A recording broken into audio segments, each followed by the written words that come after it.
Welcome. இது simply சமையல். நான் உங்கள் ரேகா. எல்லோரும் நலமுடன் இருக்க இறைவனை வேண்டுகிறேன். இன்றைக்கி வீக்கெண்டுக்கு ஈஸியாகவும் டேஸ்டியாகவும் சட்டுன்னு செஞ்சு முடிச்சுட்டு வீட்டில் இருக்கவங்க எல்லாருமே ரெஸ்ட் எடுக்கலாம். அந்த மாதிரி ஒரு சூப்பரான எக் மசாலா குருமா இட்லி தோசைக்கு நல்லாயிருக்கும், சப்பாத்தி பூரிக்கு நல்லாயிருக்கும், சாதத்துக்கு நல்லாயிருக்கும், ஆப்பம் இடியாப்பம்க்கு நல்லாயிருக்கும். ஒரு ரெஸ்டாரண்ட் ஸ்டைலில், அதாவது நீங்கள் வீட்டில் செஞ்ச குருமாவா அது அப்படின்னு கேட்குற அளவுக்கு செம்ம டேஸ்டியாக இருக்கும். ட்ரை பண்ணி பாருங்கள். நம்ம சேனலில் புதுசாக பார்க்குறவங்க, சேனல் உங்களுக்கு பிடிச்சிருந்ததுன்னா மறக்காமல் சப்ஸ்கிரைப் பண்ணிக்கோங்க. பெல் ஐக்கான் கிளிக் பண்ணிவிடுங்க. ஆல் பட்டனும் ப்ரெஸ் பண்ண மறந்துடாதீங்க.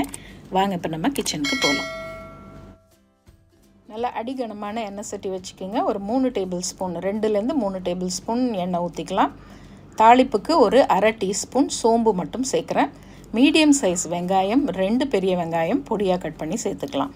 இந்த வெங்காயம் கொஞ்சம் நல்ல ப்ரௌனாக, லைட்டு கோல்டன் ப்ரௌனாக வதங்கி வரட்டும். அது வதங்குற டைமுக்குள்ளே நம்ம ஒரு மசாலா அரைச்சிட்டு வந்துடலாம். இதில் ஒரு பெரிய வெங்காயம், மீடியம் சைஸ் வெங்காயம், ஒரு தக்காளி, 5-6 பல் பூண்டு, 1 இன்ச் அளவுக்கு இஞ்சி, கர்நாடகா மிளகா, படிகை சில்லின்னு சொல்லுவாங்க இல்லையா, அதில் ஒரு 2 மிளகா சேர்த்துருக்கேன். அது இருந்தால் சேர்த்துக்கலாம். இந்த மிளகாக்குன்னு ஒரு தனி ஃப்ளேவர் இருக்குது. அது இந்த குருமாவுக்கு ரொம்ப டேஸ்ட்டாக இருக்கும். அப்படி இல்லைன்னா நார்மல் காஞ்ச மிளகாவே சேர்த்துக்குங்க. அரை டீஸ்பூன் சோம்பு, அரை டீஸ்பூன் சீரகம், இதெல்லாம் சேர்த்து ஒரு பேஸ்ட்டாக அரைச்சிருக்கேன்.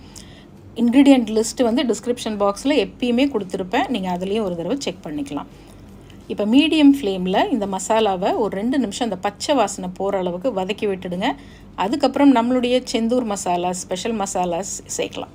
உங்கள் வீட்டு சமையல் அதிக சுவையாகவும் சீக்கிரமாகவும் செஞ்சு முடிக்க நீங்கள் எல்லோரும் என்னை ரொம்ப நாளாக கேட்டுட்டு இருந்த என்னுடைய ஸ்பெஷல் செந்தூர் மசாலாஸ் இப்போ உங்களுக்காக தயாராக இருக்குது. தேர்ந்தெடுக்கப்பட்ட முதல் தரமான பொருட்களை கொண்டு ட்ரெடிஷ்னல் கிரைண்டிங் ப்ராசஸில் எங்கள் வீட்டுக்கு நாங்கள் எப்படி அரைப்போமோ அதே மாதிரி உங்களுக்காகவும் நானும் என்னுடைய குழுவும் சேர்ந்து செஞ்சுருக்கோம். அதோட டீட்டெயில்ஸ் எல்லாம் டிஸ்கிரிப்ஷன் பாக்ஸில் கொடுத்துருக்கேன். இப்போ நல்லா எண்ணெயெல்லாம் பிரிஞ்சு வதங்கி வந்துருச்சு பாருங்கள். இப்போ 1/4 டீஸ்பூன் மஞ்சத்தூள். உங்களுக்கு நல்ல கொஞ்சம் இந்த குருமா வந்து ஸ்பைஸியாக வேணும்னா 1 டேபிள் ஸ்பூன் செந்தூர் தனி மிளகாய் தூள் சேர்க்குறேன். 1 டேபிள் ஸ்பூன் செந்தூர் மல்லித்தூள் சேர்க்குறேன். 1 டேபிள் ஸ்பூன் நம்மளுடைய ஸ்பெஷல் கறி மசாலா 1 டேபிள் ஸ்பூன். உங்களுக்கு மிதமான ஸ்பைசி வேணும்னா இது எல்லாமே 1 டீஸ்பூன் சேர்த்துக்குங்க. நல்லா கொஞ்சம் ஸ்பைஸியாக வேணும்னா 1 டேபிள் ஸ்பூன். நம்மளுடைய கறி மசாலா போடும்போது இந்த குருமா செம்ம டேஸ்டியாக இருக்கும். நம்மளோட ஜிப்லாக் பவுச் அப்படி ஓப்பன் பண்ணிங்கனாலே உங்களுக்கு கறி மசாலாவோட அரோமா, அந்த ஃப்ரெஷ்னஸ் நல்லாவே தெரியும். நீங்கள் வாங்கி ட்ரை பண்ணி பாருங்கள். டிஸ்கிரிப்ஷன் பாக்ஸில் டீட்டெயில்ஸ் எல்லாம் கொடுத்துருக்கேன்.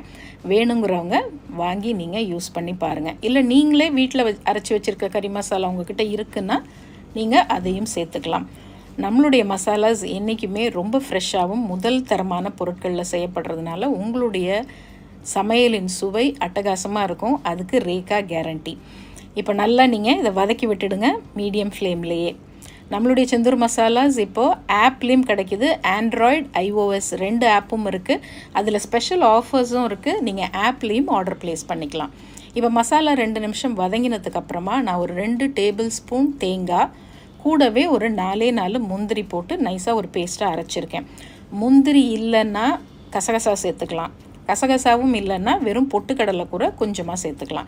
இது 3த்தில் ஏதாவது ஒன்று சேர்த்து அரைச்சிக்கிங்க. அந்த மசாலாவையும் சேர்த்துட்டு அரை டீஸ்பூன் உப்பும் சேர்த்துருக்கேன். இப்போ எல்லாத்தையும் நல்லா வதக்கி விட்டுட்டு உங்களுக்கு குருமா எந்த அளவுக்கு திக்னஸ் வேணுமோ அதுக்கேற்ற மாதிரி நீங்கள் தண்ணி சேர்த்துக்குங்க. நான் ஒரு 1.5 கப்பு, அதாவது ஒரு 120 ml இருக்கும், 150 mlக்குள்ளே தான் இருக்கும்.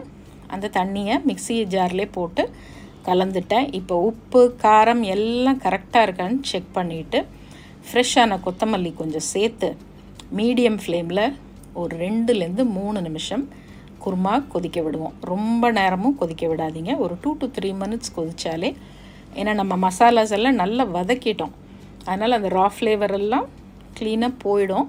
அதனால் இப்போ கொதிக்கட்டும். அதுக்குள்ளே நம்ம முட்டையை வேக வச்சு எடுத்துக்கலாம். ஆக்சுவலி இந்த குருமா வந்து நீங்கள் வேக வச்ச முட்டையிலையும் செய்யலாம். முட்டையை உடச்சி ஊற்றின குருமா மாதிரி உடச்சும் உள்ளே ஊற்றிக்கலாம். ஆக்சுவலாக நான் உடச்சி ஊற்றி தான் செய்யணும்னு நினச்சேன். ஆனால் ஏதோ யோசனையில் ஃபஸ்ட்டு முட்டையை வேக போட்டேன். ஸோ 2 ஸ்டைல்லையும் நீங்கள் செஞ்சுக்கலாம். இதே குருமா, இதே மெத்தடை வெஜிடபிள்ஸ் போட்டும் நீங்கள் செஞ்சுக்கலாம். இப்போ வேக வச்ச முட்டையை அங்கங்கே 2-3 இடத்துல கீறி விட்டுடுங்க. கீறி விட்டுட்டு குருமாவில் போட்டுடலாம். ஸோ போட்டு ஒரு கலந்து விட்டுட்டு சிம்மரில் ஒரு 2 நிமிஷம் அப்படியே விட்டுட்டிங்கன்னா அருமையான எக் மசாலா குருமா ரெடி. சாதத்தில் போட்டு சாப்பிடுங்க.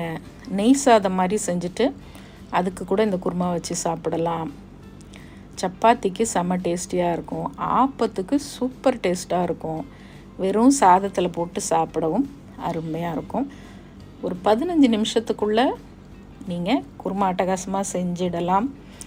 கூடவே ஒரு சாலடோ ஏதோ ஒன்று வச்சுக்கிட்டிங்கனாலே இது ஒரு கம்ப்ளீட் டேஸ்டியான ஹெல்த்தியான வீக்கெண்ட் மீல். ட்ரை பண்ணி பார்த்துட்டு எப்படி இருக்குதுன்னு சொல்லுங்கள். பிடிச்சிருந்ததுன்னா உங்கள் நண்பர்கள் கூட பகிர்ந்துக்கோங்க. இன்னொரு ஃபேண்டாஸ்டிக் ரெசிபியோடு பார்ப்போம். இது சிம்பிளி சமையல். நான் உங்கள் ரேகா. தேங்க்ஸ் ஃபார் வாட்சிங். Take care. பபாய்.